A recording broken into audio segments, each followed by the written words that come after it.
یہ ذوق پرواز ہے، یعنی اڑان کا لطف۔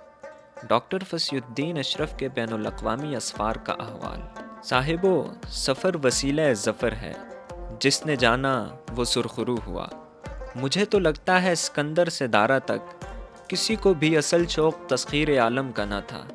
یہ سب مسافر تھے۔ عالم فانی میں زندگی سفر کا ہی نام ہے۔ جو ایک ہی جگہ جیا وہیں دفن ہو گیا۔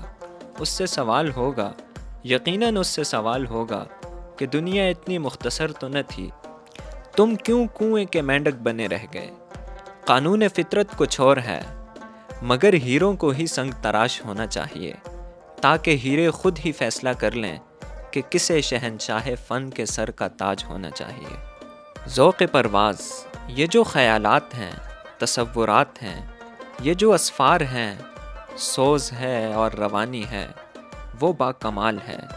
عشق کی خوشبو ہے، جذبات کی روشنی ہے، افکار کی لو ہے، جو خیالوں کو منور کیے دیتی ہے، جو مشاہدات کو نئی زندگی دیتی ہے، نئے زاویے بناتی ہے۔ یہ جو خیال کی خوبصورتی ہے، یہ جو بیان کی نفاست ہے، یہ عام نہیں ہے، یہ بلا کا فہم ہے، یہ علم ہے، جس علم کی مہکار نے تسبیح کی فہرست کو منور کیا ہوا ہے۔ یہ مہکار پڑھنے والے کی روح میں اترتی جاتی ہے۔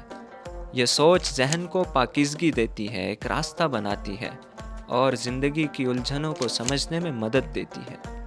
صاحبو، تجسس کی بھوک مٹانا چاہتے ہیں تو ڈاکٹر فصیح الدین اشرف کی تخلیق ذوق پرواز کو ضرور پڑھیے، کیونکہ وہ جو وحشتوں میں ایک آواز تھی وہ خدا تھا۔ یہ جو آسمان پر ہیبت اٹھائے آفتاب ہے، یہ پہلے چنگاری تھی، فقط ایک شعلہ تھا۔